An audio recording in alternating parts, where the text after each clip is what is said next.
back 5. Touchdown Breakers.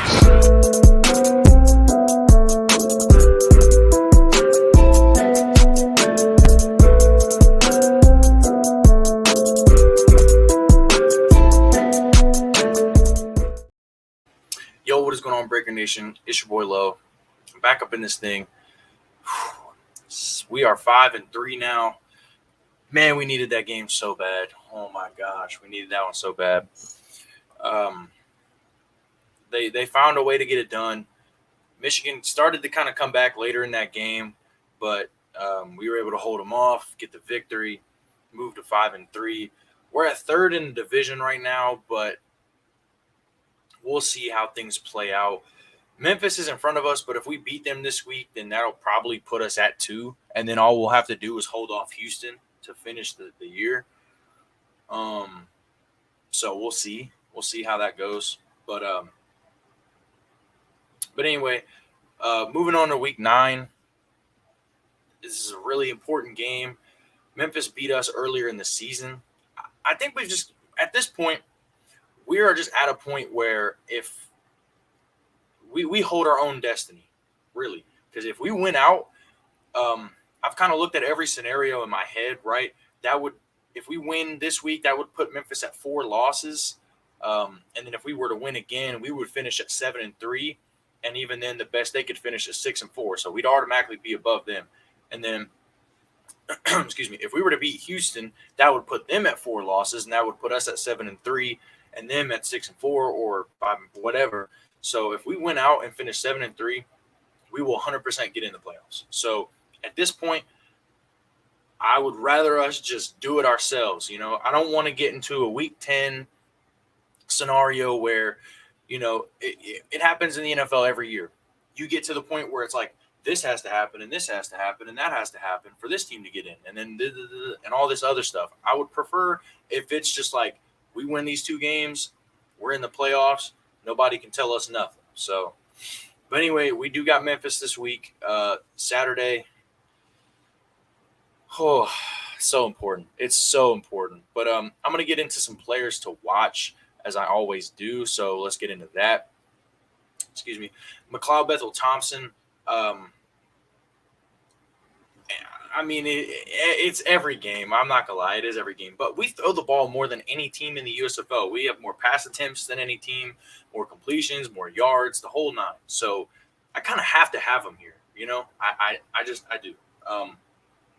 But, you know, a lot of this game will probably come on his shoulders, right? Like, can you protect the ball? Can you make the right reads and make the right throws and kind of, you know, stay up rather than up and down, things of that nature. We've seen at times this season, Bethel-Thompson will make incredible NFL-level throws and then turn around and overshoot a guy who's wide open for a touchdown. So if he can just hone in and stay consistent in this game and not turn the ball over, that'd be wonderful. But Johnny Dixon, I know Johnny Dixon just had a big game, and you know, it might seem kind of easy for me to put him on there, but I put him on there with reason. He didn't play against Memphis. The first time we played them was the first game that he had missed. Remember, he missed the Memphis game and the Philly game, and then he came back against Birmingham and didn't play a whole lot. You know, he was still kind of getting into the groove of things. So last week was really the first week that he was like truly back, in my opinion, from what I had seen. And he went off and was Offensive Player of the Week. So getting him in this game, you know, he's a difference maker for our offense. He does so many different things. We put him in the slot, and, you know, we like to give him those deep shots downfield and just things like that. So he's just a veteran receiver who's just like, he just finds ways, man. He just finds ways to get yards, to get touchdowns, just things like that. He was like that last year. So having him in this game, we didn't have him first time, so we'll see how that goes. I put our linebackers, and that's because they like to run the ball a lot. Memphis likes to run the ball a lot, and you know those are the most of the time the first people to meet the running back, you know, on the field, like when they run the ball, the first people that get to them are usually linebackers, right? So I feel like, you know, we're going to have to keep our eyes on Diggs and Fernandez, and how they do in this game, because I think, they're going to run the ball, and we're going to need them. We're going to need them to make plays, make stops in the backfield, or, keep everything in front of them, things like that. So moving on to Memphis, Cole Kelly. I mean, he's pretty much the heart and soul of their team. Like, honestly, he really is. And, he doesn't have these super crazy statistical games, but it's just like the little things that he does really well. And just like the team just really rallies behind him. So that's something that you don't see on a stat sheet, but if you watch the games, you see it. So Cole Kelly, he's a guy that can run around. He can make plays. He's really hard to bring down. He's hard to sack.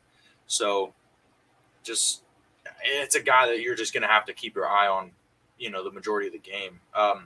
Kareth White, he kind of broke off last week and had 100 yards for them. And like I said, they do like to run the ball. They ran the ball like 40-something times last week. So that's a guy that you're going to have to watch. He's kind of immersed himself as their running back one as of late. And then on defense, Troy Warner is a guy. I mean, that dude gets so many tackles. I believe he was a little bit banged up this past week, so we'll see throughout the week if he does end up getting to play in this game or not. I think he should be good. He may have returned to that game last week, but I think I do remember him getting hurt at a certain point. So we'll see how that goes. But he's probably their best defensive player, so that's a guy that you're just going to have to watch out for. Now, moving to the offensive keys to victory, I think that we have to start fast. And I actually think we did kind of start fast last week. We didn't score in the first quarter, but we went all the way down the field. We had that fumble, but we did go all the way down the field on them. And then in the second quarter, we had 3 touchdowns. So we did kind of start fast last week. And I'll get to that third thing in a second, but it kind of plays off of that. Limit turnovers, which it wasn't. It was kind of a problem last week. We did get kind of lucky. We lost the turnover battle and still won that game, which doesn't happen often. And that was one of the things that kind of got us last time, or the first time against Memphis, was a couple of turnovers. So limit turnovers, start fast, but also limit the turnovers and kind of protect the ball and protect your possessions. Don't give away those possessions. Protect those. And then consistent scoring. We were able to start fast throughout the season. We've either started fast and didn't do a whole lot in the second half, or did nothing in the first half and then kind of did a lot in the second half. I would like to see this offense just consistently score throughout the game, right? Wear them down mentally, because every time they look at the scoreboard, you know what I mean, they're losing, and we're consistently putting up points on their defense, taking them down the field.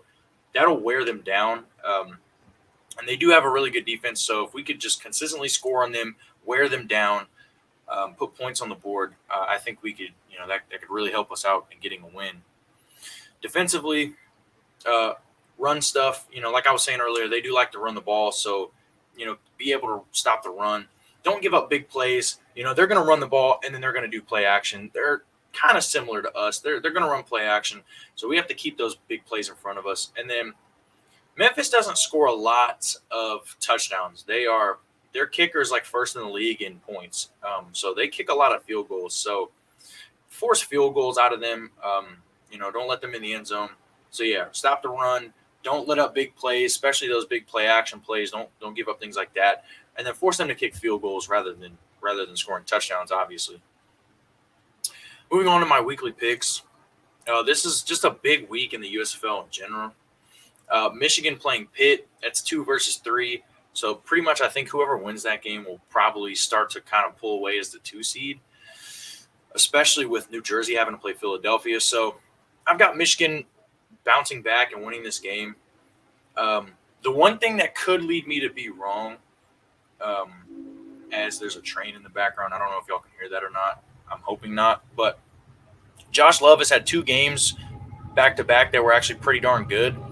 And we all know that he's kind of known to have those ups and then the downs. So there is a chance that Josh Love has a down game this week. And if that does happen, Pitt would probably take it. But I am going to take Michigan as of now. I'll probably end up being wrong, but whatever. Birmingham over Houston. I think, Birmingham's kind of hot right now. They lost to Houston earlier in the season. You know, that kind of revenge factor. They want to get that. They want to get their get back. You know, get that get back. So, and then Philadelphia over New Jersey. I just think New Jersey. Now, if they go with Prue Cup, they may have a chance. If they go with Prue Cup from the beginning, New Jersey could have a really good chance of winning this game. But I think Philly's gotten a lot better as the season's gone on. They took Birmingham to the wire, so I do think they're going to pull that one out. And then to our game, I know I pick us in every game. I can talk myself into picking this team regardless, but it's the same thing that I kind of just said with Birmingham, right? Get that get back, right? Get your revenge. You lost to this team earlier. They were the first team to beat you, and they kind of sent you into this 3-game spiral, divisional game, playoffs implications. There's a lot that goes into this game. New Orleans has a lot of veterans on their team, veteran quarterback, a lot of veteran leadership. I just think that they're gonna find a way to pull this game out. And I also think having Johnny Dixon in this game, last time we didn't, I think that can make a difference. And you had a pretty solid offensive game the other day. I know you didn't run the ball really well, but passing wise, McLeod had over 300 yards against Michigan, who at the time was the second best pass defense statistically. So, take that how you will. You will have to go against that Memphis crowd, but it is what it is. We've gone against Birmingham, a lot, so we know what that's like already anyway. So, yeah, I think that they'll find a way to win this game and get their revenge and start to hopefully solidify that second playoff spot in the South. But anyways, that's pretty much all I've got for you guys. I can't believe it's week 9 already. That's so crazy. But it's okay, because after this season, I think it's really going to get exciting as far as the league goes. I think it's going to get real exciting. But we'll get to all that when that bridge comes. We will cross it. But anyway, that's all I've got for you guys this week. Yeah, make sure you guys are following me on everything. You already know that stuff. So until next time, Breaker Nation, is your boy Leaux signing out. Peace.